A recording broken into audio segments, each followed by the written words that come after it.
मैं राकेश शुक्ला एडवोकेट आज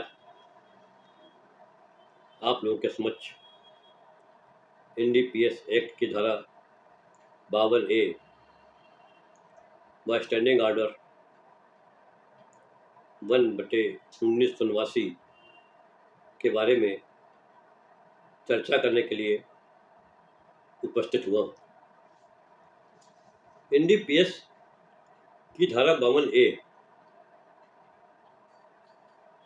जब किसी नारकोटिक्स ड्रग्स या साइकोट्रोपिक सब्सटेंस या प्रतिबंधित टेबलेट को सीजर ऑफिसर के द्वारा अग्रहीत की जाती है तथा उसको नियरेस्ट थाने के इंचार्ज को फॉरवर्ड की जाती है, तो बरामद माल का डिस्पोजल किस प्रकार से किया जाएगा इसके बारे में 52A बताती है।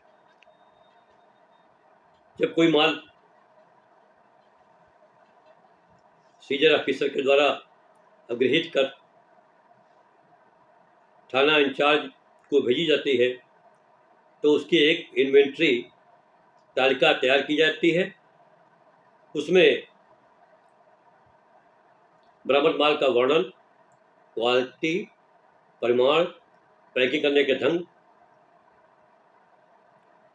आदि का वर्णन किया जाता है तथा एक आवेदन पत्र मजिस्ट्रेट महोदय के सामने इस आशय किया जाता है कि वह तैयार इन्वेंट्री को प्रमाणित करें तथा मजिस्ट्रेट महोदय के सामने इन्वेंट्री की फोटो चित्र लिया जाता है, उसको भी मजिस्ट्रेट महोदय के द्वारा प्रमाणित किया जाता है।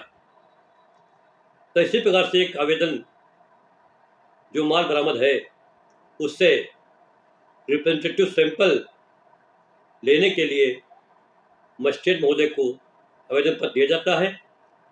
तो मजिस्ट्रेट महोदय के अनुमति से सैंपल लिए जाते हैं तथा उस सैंपल देने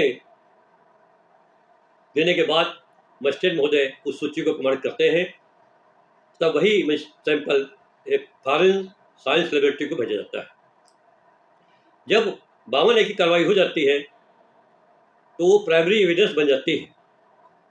फॉर एग्जाम्पल, अगर किसी सीजर ऑफिसर के द्वारा किसी ट्रक में माल बरामद किया गया, ट्रक पूरा भरा हुआ है, माल ज़्यादा है, तो एविडेंस के समय केवल जो डॉक्यूमेंट्स मजिस्ट्रेट के द्वारा प्रमाणित किए गए हैं वही को ही साबित करा करके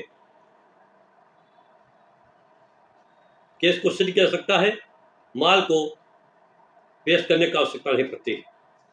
इसी अगर 52A का अनुपालन न किया जाए, इस संबंध में मैं सुप्रीम कोर्ट के द्वारा एक पारित विधि व्यवस्था 2026 वॉल्यूम 1 JIC 298 नदीम अहमद बनाम स्टेट ऑफ वेस्ट बंगाल में माननीय सुप्रीम कोर्ट के द्वारा दिनांक 5 अगस्त 2025 के निर्णय के संबंध में प्रकाश डालने का प्रयास कर रहा हूँ। एसआई साहा के द्वारा दिनांक 17/7/18 को पूर्व सूचना के आधार पर प्राप्त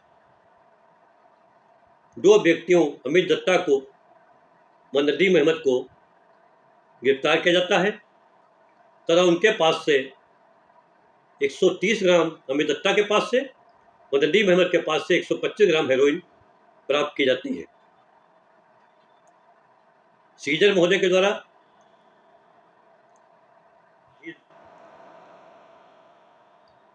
भेजा जाता है और यह कहा जाता है कि 255 ग्राम हेरोइन बरामद हुई जो कि कमर्शियल क्वांटिटी से अधिक है।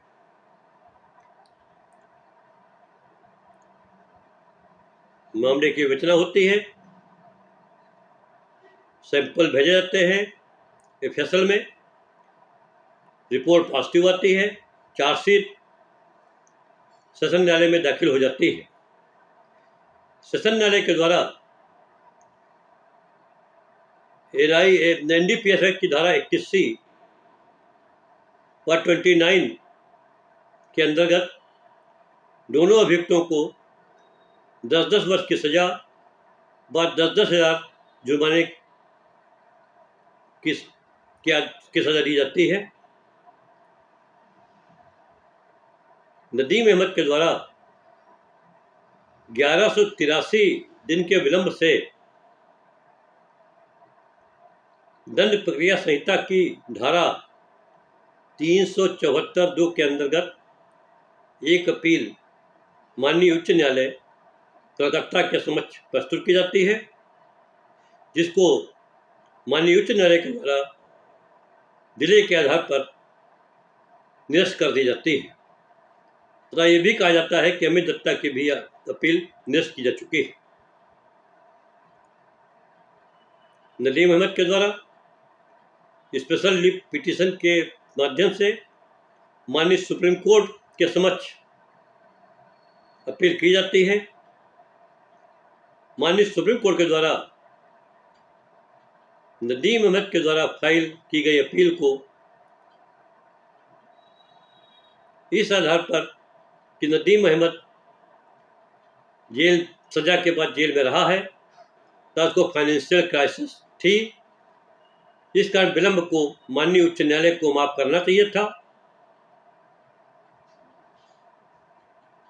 विलंब को न मान करके उच्च न्यायालय कलकत्ता के द्वारा गलती की गई है, परंतु माननीय उच्च न्यायालय के द्वारा माननीय सुप्रीम कोर्ट के द्वारा कहा गया कि अगर मामला हम माननीय उच्च न्यायालय के समक्ष रिमांड करते हैं तो मुकदमे में काफ़ी विलंब होगा, इसलिए माननीय सुप्रीम कोर्ट के द्वारा अपील को स्वयं सुनने का निर्णय लिया गया। नदीम अहमद के अधिवक्ता के द्वारा ये तर्क दिया गया कि सेशन न्यायालय के द्वारा जो आदेश पारित किया गया है उसमें NDPS के मैंडेटरी प्रावधानों का अनुपालन नहीं किया गया। सेक्शन 52 के अंतर्गत इन्वेंट्री नहीं बनाई गई, इन्वेंट्री को प्रमाणित नहीं कराया गया, रिप्रेजेंटेटिव सैंपल नहीं लिए गए, सैंपल को प्रमाणित नहीं कराया गया। इसके अतिरिक्त अमित दत्ता के पास से 130 ग्राम और नदीम अहमद के पास से 125 ग्राम हेरोइन बरामद हुई थी, जो कि कमर्शियल क्वांटिटी से कम थी। ऐसा कोई एविडेंस अभियोजन के पास नहीं था जिससे ये माना जाता कि नदीम अहमद को ये जानकारी थी कि अमित दत्ता के पास 130 ग्राम हेरोइन है। तब दोनों के मध्य कोई ट्रांसपेरेंसी थी, इसको भी अभियोजन पक्ष सिद्ध नहीं कर सका था। द सैंपल दो प्रतियों में रहना चाहिए था, वो नहीं लिए गए। आज के साइन होने चाहिए थे मगर उस पर अभियुक्त के साइन नहीं कराए गए थे। इन सभी तथ्यों को देखते हुए माननीय सुप्रीम कोर्ट के द्वारा ये फाइंडिंग दी गई कि अभियोजन पक्ष के द्वारा सेक्शन 52A की कंप्लायंस नहीं की गई। इस कारण जो एफएसएल के द्वारा रिपोर्ट आई है वो एविडेंस में एडमिसिबल नहीं है तथा नदीम अहमद को दोष मुक्त किया गया। अगर आप लोगों को दी गई जानकारी अच्छी लगी हो तो हमारे चैनल को सब्सक्राइब करें, लाइक करें। धन्यवाद।